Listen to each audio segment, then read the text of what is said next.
Have you ever gazed up at the night sky and wondered about the incredible feats humanity achieves in the realm of space exploration? Well, today we embark on a journey through the cosmos, following the latest chapter in SpaceX's quest to conquer the final frontier. Let's listen in. T minus 10, 9, 8, 7, 6, 5, 4, 3, 2, 1.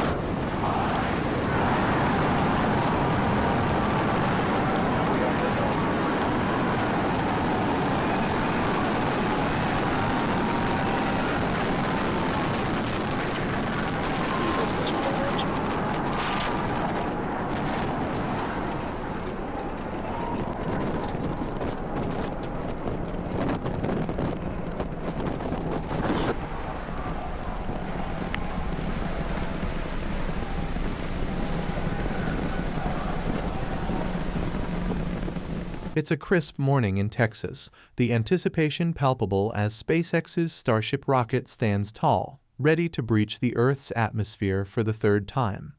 The Federal Aviation Administration has given its nod, greenlighting a daring ascent despite looming weather challenges.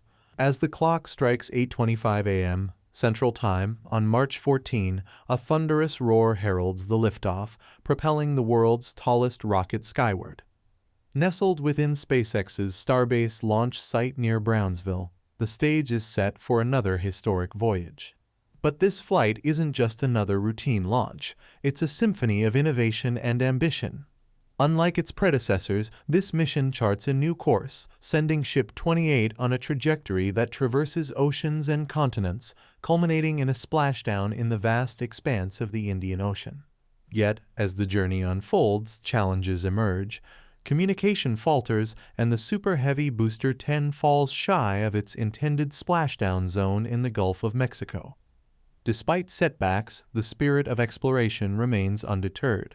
Amidst the backdrop of soaring rockets and swirling clouds, a tale of collaboration emerges. Astronauts, including those slated for the Polaris Dawn mission, grace the scene, performing a flyby that underscores the unity of purpose driving humanity's celestial pursuits. Behind the scenes, regulatory milestones pave the way for future endeavors.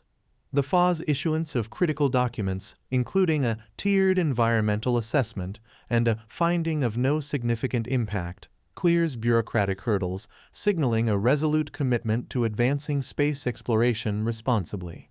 Elon Musk's vision looms large as SpaceX sets its sights on a flurry of upcoming missions. With aspirations for at least 6 more flights this year, the cadence of Starship launches accelerates, propelling humanity closer to its lunar aspirations. But beyond the thrill of each launch lies a deeper significance.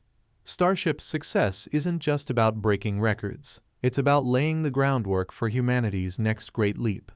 With NASA's Artemis 3 mission on the horizon, Starship emerges as the linchpin, poised to ferry astronauts to the lunar surface and redefine our cosmic footprint. As the dust settles and the echoes of rocket engines fade into the ether, one thing becomes clear. The journey to the stars is fraught with challenges, but it's a journey worth taking.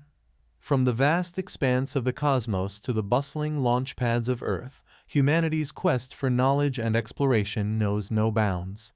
With that said, thanks for watching, and until next time, keep dreaming and reaching for the stars. Continue watching and listening to this amazing journey. Enjoy. That boost back burn. That boost back burn propels the booster back towards the coast, taking it to a landing in the waters of the Gulf of Mexico.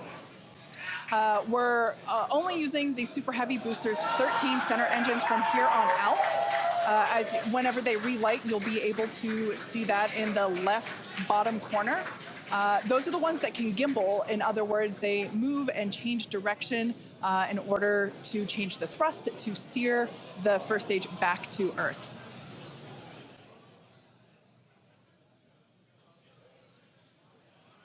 Wow, these are just incredible views coming to us. Everything is looking good for both the first stage on the left-hand side of your screen or the Super Heavy Booster. as well as on the right-hand side of your screen, that is Starship, or we also refer to that as the ship. Now, the boost back burn was the first of 2 burns required to return it to Earth. The next one will be the landing burn, where all 13 center engines will initially ignite and then transition into a 3-engine burn to help slow it down. Now, just as a reminder of the Stage 1 test objectives, we're looking for controlled ascent, which we have so far. Stage separation, which, gorgeous, we cruised right through it, as well as... on a nominal trajectory.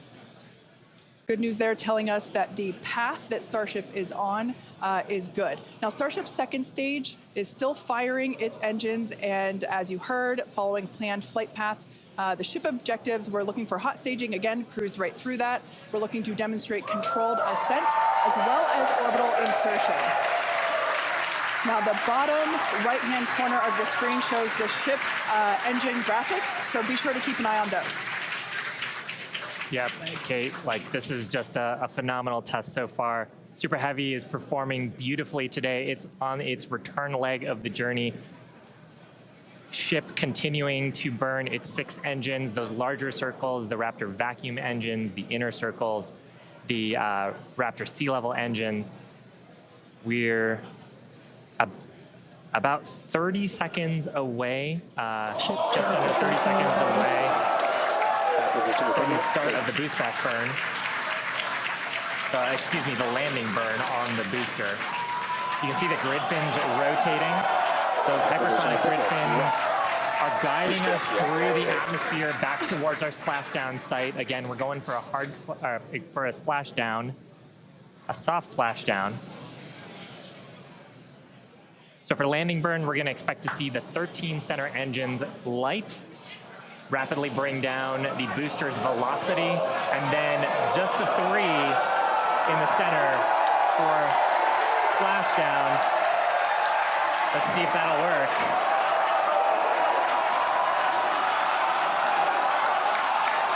We're getting a few engines.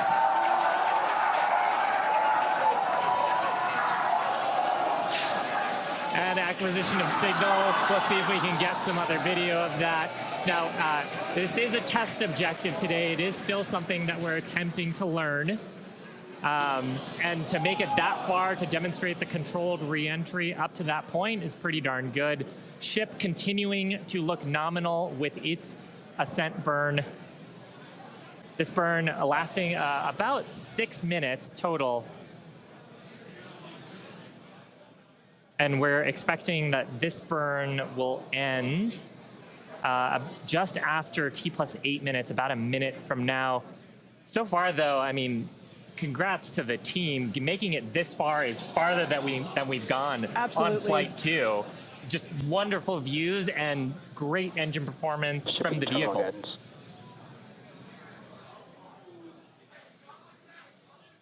So far, we've hit controlled ascent. We're in the middle of that right now. We demonstrated the hot staging. Kate, as you said, cruised through that. We demonstrated controlled entry of the booster. Just stopped a little short of the engine relay, but hey, that's something we can learn for the next one. Yeah. Now, that view that we just had moments ago was a live shot of Star Command. There you see it again. This is our Mission Control Center at Starbase, where vehicle operators are standing by. Now, the next milestone coming up is in less than a minute.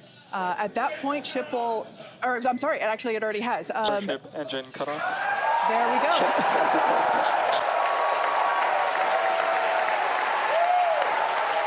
As you heard there, by the call out and from the crowd behind us, Starship's 6 Raptor engines have successfully shut down. We heard a call out for nominal orbital insertion, which is incredible. Look at these views, Dan.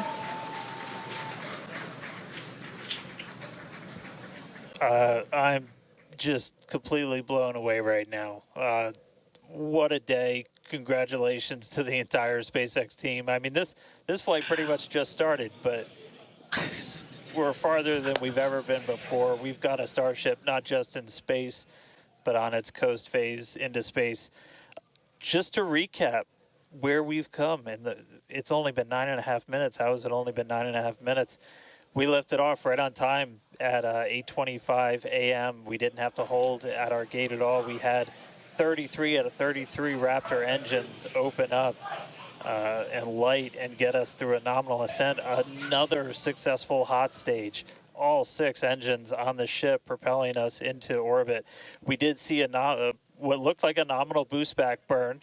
And then we did make it all the way to the landing burn this time. Didn't light all the engines that we expected, and we did lose the booster.